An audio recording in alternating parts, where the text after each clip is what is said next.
Hello, gorgeous. Thank you for joining us today. I'm your host, Kim Becker, and this is Hello, Gorgeous, everything beauty, cancer, and inspiration on Society Bites Radio, social interaction for the mind and soul. I want to take a minute just to share a little bit about myself. I'm a motivational and inspirational speaker and award-winning author of 2 books about beauty, cancer, and the amazing scope of the human spirit. I have an incredible story of faith, hope, and service to others, and I am the founder of Hello Gorgeous of Hope Incorporated, a nonprofit organization that provides red carpet experiences and head-to-toe surprise makeovers for women battling all cancers across the United States. I've been a hairdresser, a business owner, a national educator for more than 30 years. Through my many experiences in the for-profit and nonprofit business worlds, I've become a businesswoman, a fundraiser, event planner, educator, public speaker, author, and the face of Hello Gorgeous. I received the Mom's Choice Award for my first book, Hello Gorgeous, A Journey of Faith, Love, and Hope, the 2011 Spirit of Woman Award, and an American Cancer Society 2014 Coaches vs. Cancer Inspirational Award, and I recently received the prestigious George H.W. Bush Points of Light Award in 2015. I want to welcome you to today's episode, and I want to talk to you a little bit today about what happens when you lose your hair during cancer treatment. As a hairdresser for more than 30 years, there were several times throughout my career that I learned about a woman's cancer diagnosis before her family knew. As they explained to me the details of their cancer and what the treatment would involve, there was always a common concern that came up time after time, and that was the fear of losing her hair. Think about it. Our hair is our crowning glory. I don't know about you, but if I'm having a good hair day, I can take on the world. And if I'm having a bad hair day, nothing seems to go right. I completely understand this feeling. This week, I offered to help one of my son's friends. She's 17 and was just diagnosed with cancer. Her hair was all the way down to the middle of her back. I offered to cut her hair into a shorter style to make it a bit easier as the side effects of the chemotherapy started to take place. When I arrived at her house, her hair had already started to fall out. So about her neck down was just this matted ponytail. So we cut the ponytail off and cut her hair into a real cute A-line bob. The next day, her mom texted me and thanked me for the smile that stayed on her daughter's face that day and the next day. I just wished that I could keep her hair where it was. So this inspired me to talk a little bit about hair loss during cancer treatment and to share some simple beauty tips to make looking gorgeous effortless through your cancer treatment. One of the first questions that I get over and over and over again is, how will chemotherapy affect your hair? Well, as we've gone through this 13 years of doing makeovers on women with cancer, I've had an opportunity to talk to doctors and nurses to find out just exactly what chemotherapy does. Well, chemotherapy is a drug that kills cancer cells. Cancer happens to be a fast-growing cell. Well, there are a lot of other cells in your body that are also fast-growing cells. Your skin, your hair, all of those are fast-growing cells. Even the cells on your nails are fast-growing cells. And unfortunately, the chemotherapy can't differentiate between the good cells and the bad cells, so it kills all the cells. So that's many times why you will experience hair loss during chemotherapy. However, not all chemotherapies have hair loss as a side effect. They may affect your hair, but it might not be that a loss will occur. So in that case, the chemotherapy may make your hair thin. I've seen the chemotherapy change the color of your hair. Maybe it's dark brown and it turns kind of a bright orange. The young girl that I was talking about over the weekend, again, I encouraged her to cut her hair shorter, not to prevent the hair from falling out, but the hair strands that fall out will be shorter as a chin length bob as opposed to it being midway down her back. And as we were sitting there talking, I offered that if her hair continued to come out, I'm happy to come over and shave her head. And she said, I just don't think I can do that. I don't think I can shave my head. And what I explained to her was, this is your battle. You get to take on this battle any way you want to. I want to educate you that it's possible to shave your head, but you don't have to shave your head. When my sister was diagnosed with cancer 7 years ago, she had a neuroendocrine cancer. It was a type of cervical cancer. And we knew that the chemotherapy was going to take her hair. Actually, we had been in Chicago on a sister's weekend. I'm the oldest girl, and I have three younger sisters, and Tina was the second from the youngest. And we were in Chicago, and her head started to hurt a little bit, and all of a sudden she'd run her fingers through her hair, and all of these handfuls of hair started to come out. So as soon as we got back from Chicago, I took her to the salon, and we decided that we were going to shave her head. And we made it a big party. We called in the troops, and there were a lot of people there, and we had a bottle of wine to do it. And that was Tina's way of handling that side effect. She wanted to make sure that she got a hold of it, and that she was empowered, and that she took her hair before the cancer treatment took her hair. Our aunt was diagnosed with breast cancer. And when Aunt Sue was diagnosed, obviously hair loss was a side effect of her cancer treatment as well. And we too cut Aunt Sue's hair real short. And then we got a wig to match that new short style that she had. And Aunt Sue never let me shave her head. Her philosophy was that she wanted to keep every ounce of her old self that she possibly could. And there's no right or wrong way to do it. Just like when you decide to shave your head. If you do decide to shave your head, you can have a big party. You can have the people that come to the party, they can each take a swipe and they can shave your head. You can go to a salon and you can have your stylist shave your head. Or we had one of our gorgeous women that she took a set of clippers and a bottle of wine and was in the house by herself, and she decided to shave her head. You know, the one thing I want you to remember is this is your battle, and you get to choose how to fight it. So you can either have a bunch of people around you and make it a big party, or you can do it in the privacy of your own home, or you don't have to shave your head at all. It's truly what you want to do. There is no right or wrong way to be able to combat hair loss. It truly is what you want to do. You know, so as I said, sometimes the hair will actually undergo a change. So your hair doesn't fall out during cancer treatment. It stays intact. It's actually on your head, but it changes. And some of those changes that can take place are that it'll make your hair very dry and brittle. If that starts to happen, you can go to the salon and you can get conditioning treatments that will really help the hair, make it less brittle. But you want to make sure that you stay away from a conditioner that's high in protein. Protein can make the hair more brittle, but doing conditioning treatments on a regular basis will really help control that hair. As I said, the hair color can change. If you're dark brown, it may turn red. If it's red, it may turn brown. And if you want to color your hair during cancer treatment, one of the first things that I recommend is that you do a strand test. So a strand test is that you go into a professional salon and they will mix up just a little bit of the color and just do it on the strand of your hair. Now remember, chemically speaking, your body's going through a lot of changes. So just because the color reacted a certain way prior to you going through cancer treatment doesn't mean that now that you've had these chemicals in your body that the color will react the same way. So by requesting a strand test, it means that the stylist will just place a little bit of color on a strand of your hair to see how that color is going to react during your cancer treatment. It may be too, I would also recommend that you do a patch test. Again, because your body is undergoing so many different changes, a patch test will ensure that you're not going to have a chemical reaction. Again, what didn't used to bother you before may bother you now. So a patch test, you simply go into the salon 24 hours prior to your color service. The stylist will mix up a little bit of color and they will put just a touch behind your ear or on the inside of your arm. They'll let it process for 30 minutes, wipe it off, and then you go home.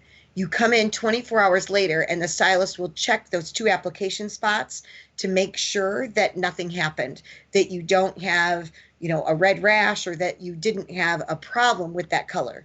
So even after cancer treatment, even if you're 3 years out of cancer treatment, I still recommend having a patch test because your body undergoes so many changes. Again, just because it didn't used to bother you doesn't mean that it's not going to bother you now. Sometimes the hair can become very thin. And my recommendation, if your hair becomes thin during cancer treatment, is to go with a shorter style. If you go in and you talk to your stylist about it, if your hair is very long and it's thin, the thinness may be much more noticeable if your hair is longer. If you go with a shorter style, it's easier to create some volume in the hair. The stylist can recommend products. You'll want to use a mousse because it's more volumizing as opposed to a gel. You may want to use an aerosol hairspray now as opposed to a pump hairspray because the aerosol will be more dry. The pump will be more wet, which can actually make it weigh the hair down, and it will show you the thinness of the hair more so than if you had a drier hairspray. And again, if you ask your stylist, she will have some recommendations for you as well. One of the questions that I get most often is, can hair loss be prevented during cancer treatment? There is something called cryotherapy or a cold cap.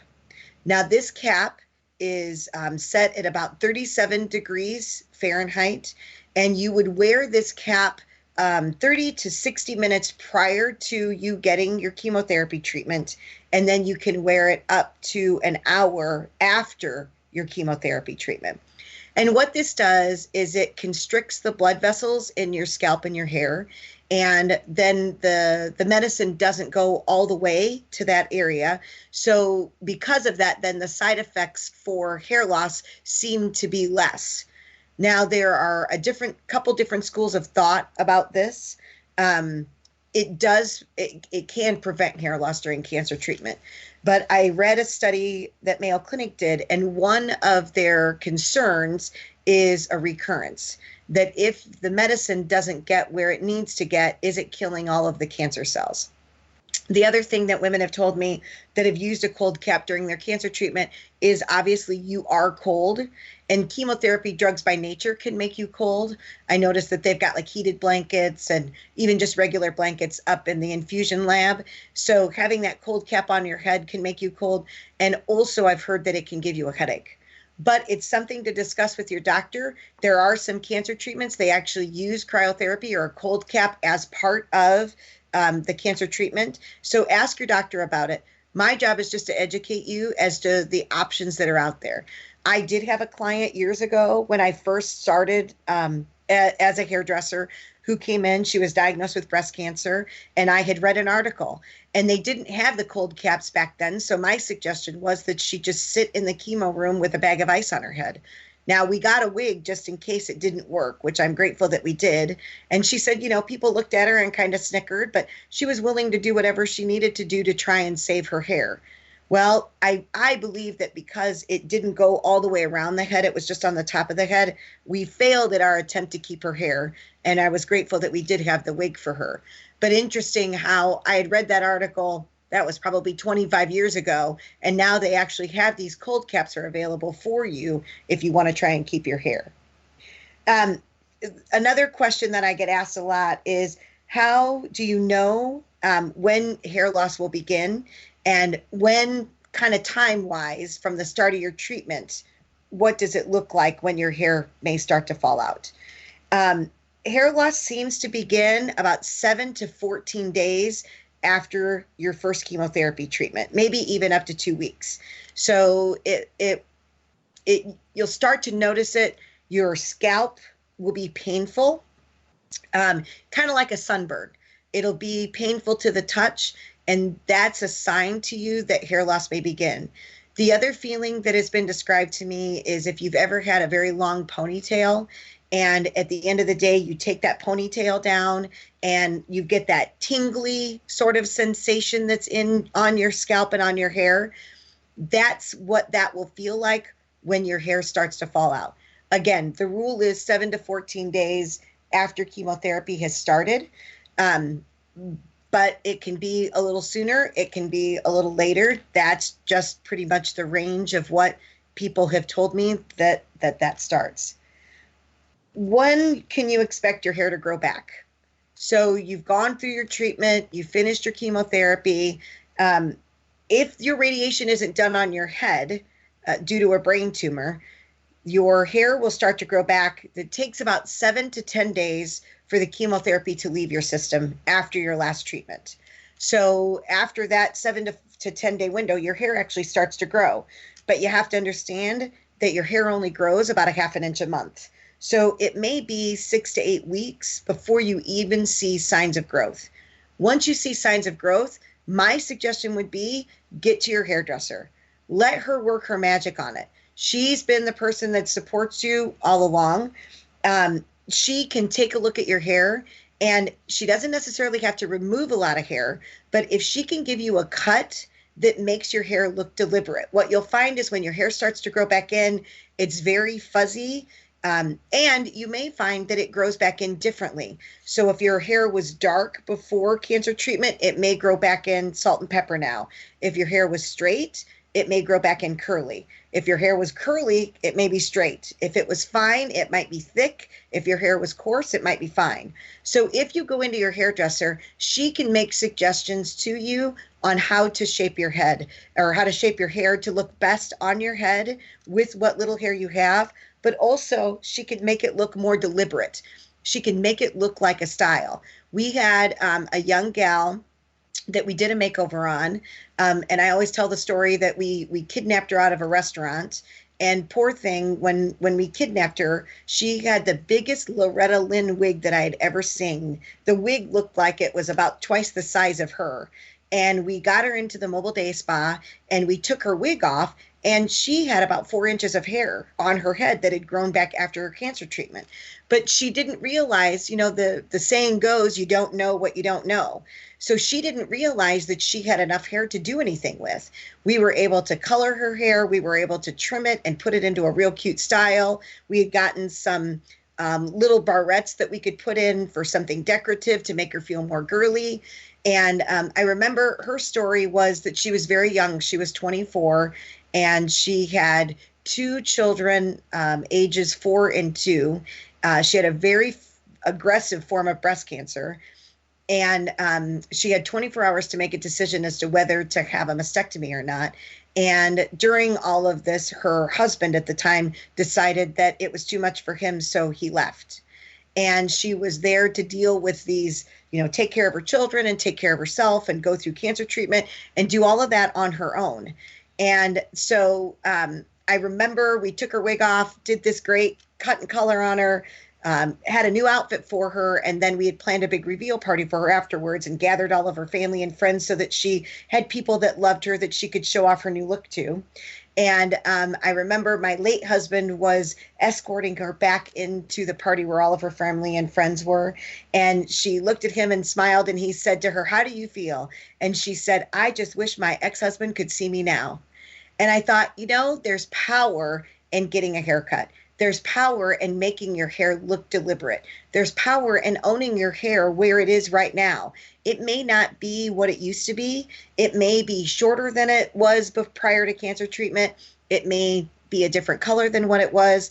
But if you're able to get somebody to give a good shape to it and to make it look like it's always looked this way, it's always looked this good, you'll be surprised. Also, your stylist can guide you as to the best products to be able to use on your new hair. You may maybe you used a mousse before because you needed volume, but now your hair came back in where it's coarse and curly, so now you need a gel for more control.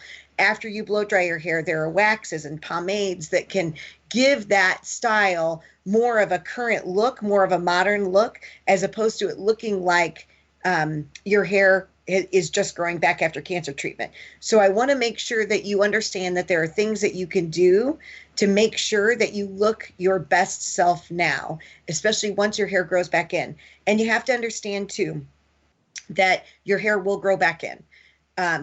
This place that you're at with your hair loss and your cancer treatment, it's just a small time frame. It's just a small blip in your timeline that it will pass. Your hair will grow back, normalcy will set back in. And so if you find people to support you and guide you, and your stylist can be a wonderful resource to give you the things that you need to get you through this trying time. I wanted to share with you a great resource. As I said, when my sister was diagnosed with cancer treatment, I had the opportunity to go with her to her treatments. And as I sat there and I thought to myself, all right, you know what? It's going to be okay. We are going to be able to get her through this. I've got knowledge. I've done hundreds of makeovers. We've talked to women who are battled with cancer. We can get her through this. We've got the knowledge that we need to get her through this, to make her look like she's normal, to help ease some of the pain of the side effects of the cancer treatment. But I knew that we could get her through this. But as I sat around the room and I looked at so many of the other women that sat there, I thought, they don't have a sister that has been trained. They don't have, and that was one of the things that I realized, that I was never taught this in beauty school. All of these hints and tips and tricks that we've come up with, it's because we talked with women that were battling cancer. In the beginning, doctors told our gorgeous women that they shouldn't have a pedicure and they shouldn't have a manicure. And so we went back to the doctors and nurses and said, why are you telling these women that they can't have these services? This is when they need to be pampered. This is when they need to have someone wrap their arms around them and make them feel special. And they explained to us the chances that they take because of someone with a lower immune system, and the chance of infection, and what that can do to either pause or halt or even stop their treatment.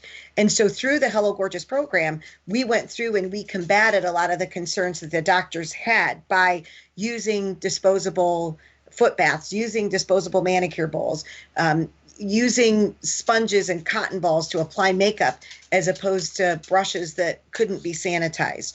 And we showed the women how they could ward themselves against making sure that they stayed safe while they were applying their makeup at home, or keeping them safe when they walked into a salon. So as I sat there watching all of these women go through cancer treatment, knowing that maybe their stylist didn't have the information that they would need to give them, like I was able to give to my sister, it inspired me. And so I decided to write a book with all of these resources. And I wanted to make sure that I shared that resource with you. The book is called I Promise to Put My Lipstick On When I Get There. It's the red carpet guide to staying gorgeous through your cancer treatment. This is a guide that every woman battling any type of cancer should have. It teaches you scarf tying techniques, how to draw your eyebrows on, and how to care for your wig. And if you buy the Kindle version of this, and if you buy the hardback version too, but if you buy the Kindle version, it's interactive in that when you get to the part where you draw your eyebrows on, there's a video link to YouTube that you push that link, and it goes step by step through a video to show you actually how to draw your eyebrows on. The scarf tying techniques, if you click on the link in the section where the scarf tying techniques, there are videos there that show you how to how to tie the scarves. So again, the book is available on Kindle. It's also available on our website, which is www.hellogorgeous.org. Well, we're almost out of time for this session, so I wanted to say thank you for joining us today. I hope this information has been helpful. If you have any questions, comments, or you'd like to know more about Hello Gorgeous, feel free to contact me at kbecker@hellogorgeous.org, or visit our website, www.hellogorgeous.org. We invite you to follow us on Facebook and Instagram. We also have a YouTube channel, and on that YouTube channel, there are many, many, many helpful videos. Thank you for joining us today on Hello Gorgeous, Everything Beauty, Cancer, and Inspiration. I'm your host, Kim Becker. Until next time, stay gorgeous. Another beautiful day, walking in the sunshine, spending the time with you. Last night we had a good time, dancing in the moonlight and loving the night away. I can't imagine what it'd be like.